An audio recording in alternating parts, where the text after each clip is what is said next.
Apa kabar saudara? Ketemu dengan saya Ricardo Narheda di Ruang Tamu Inspirasi. Beberapa waktu lalu sebuah gereja menghubungi saya.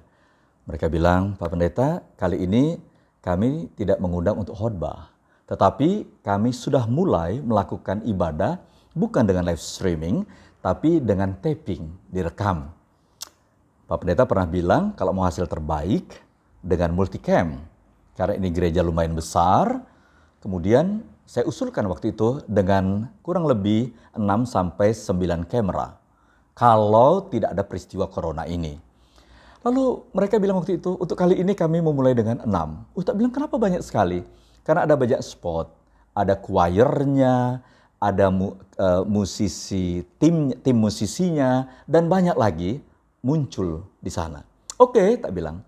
Nah, sampailah kami pada hari itu di persiapan untuk setting mulai pengambilan secara rekam atau taping. Kemudian mereka menyalakan video call sehingga posisi kamera saya bisa atur dari jauh. Kamera ini di sini, kamera lightingnya begini. Kemudian yang terlibat di dalamnya jangan pakai baju garis-garis karena nanti jadi flicker gitu, hasilnya kurang bagus. Oke, mereka ganti baju-baju polos berwarna-warni seperti biasa. Yang pengkhotbahnya pakai jas dan lain sebagainya dan lain sebagainya. Lalu choirnya pakai jubah pun tidak warna-warni, bunga-bunga ronce-ronce, tetapi pakai warna polos yang elegan. Mulai berlangsung. Saya tidak mengikuti lagi. Saya ada aktivitas lain di kota tempat saya tinggal. Kurang lebih hampir 2 jam setelah rekam utuh itu selesai, saya dihubungin. Mereka bilang, Pak Pendeta, kenapa hasilnya ada satu kamera tidak fokus? Padahal tadi setting sudah oke. Oh oke, saya bilang, saya lihat. Betul saudara-saudara, hasilnya tidak fokus. Tetap hasil gambar, color grade-nya bagus, color correction-nya oke, sound-nya oke, dan lain sebagainya. Lalu saya bilang, pada waktu take yang sebenarnya, kameramennya siapa tadi? Kemudian dipanggil.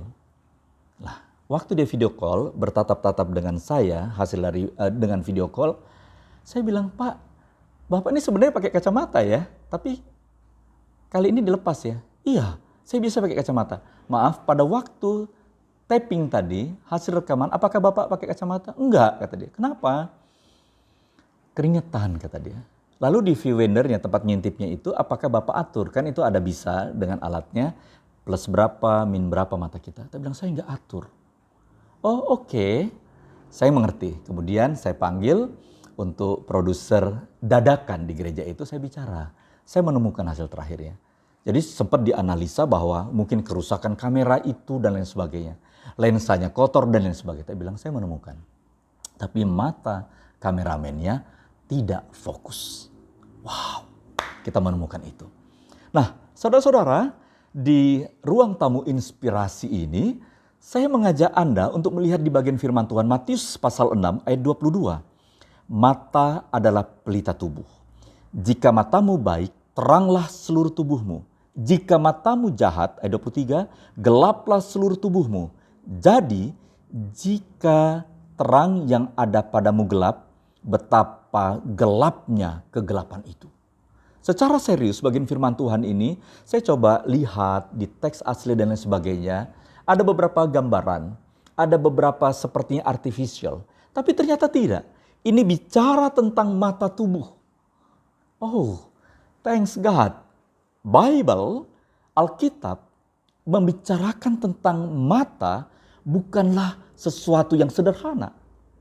Saya ngerti sekarang kenapa umpamanya jemaat kita atau orang percaya ribut, berantem. Begitu ditanya, Pak, kenapa Bu? Kenapa Pak? Kenapa dan sebagainya. Iya, saya dibilang, ini bukan matanya loh. Alis mata saya ini seperti gunung naik ke Cianjur di kawasan Puncak Bogor. Kalau yang di Bali bilang seperti alis matanya naik ke daerah Bedugul. Lalu yang di Makassar alis matanya naik seperti mau berangkat ke Malino. Yang di Medan alis mata istrinya seperti mau naik ke daerah Brastagi. Maksudnya apa? Alis matanya naik tinggi seperti itu. Itu baru di sekitar mata. Mata sesuatu yang sangat penting. Begitu banyak orang-orang saat ini jatuh hati, iba, menolong orang lain karena dia lihat penampilan, kasihan ya, ini orang perlu dibantu. Kita kadang mendengar bajunya compang-camping, beri dia bantuan baju.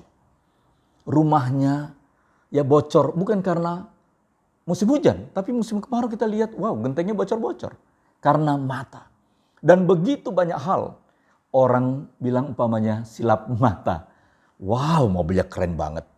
Padahal mobil itu tidak mengeluarkan bau yang semerbak menandakan mobil itu mahal. Tetapi matanya melihat mobil itu menarik. Saya bersyukur lagi-lagi kita punya Alkitab yang secara serius bicara tentang mata. Nah, di tengah kondisi seperti ini mungkin kita melupakan fungsi dan peran mata. Saya mengingatkan saudara, mata kita dipakai oleh Tuhan juga untuk menyatakan dirinya, kasihnya kepada dunia. Mata kita dipakai oleh Tuhan untuk menunjukkan eksistensinya kepada dunia dengan apa yang kita lihat. Indahnya dan hancurnya dunia, situasi bagaimanapun, mungkin kita tidak terlibat merasakan, tetapi mata kita bisa melihat situasi dunia ini.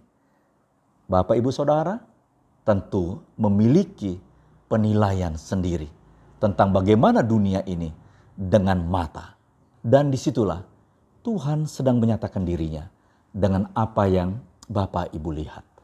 Sampai ketemu lagi di lain kesempatan, tetap di Ruang Tamu Inspirasi. Bersama saya, Ricardo Naraheda, salam penuh cinta dan God bless you.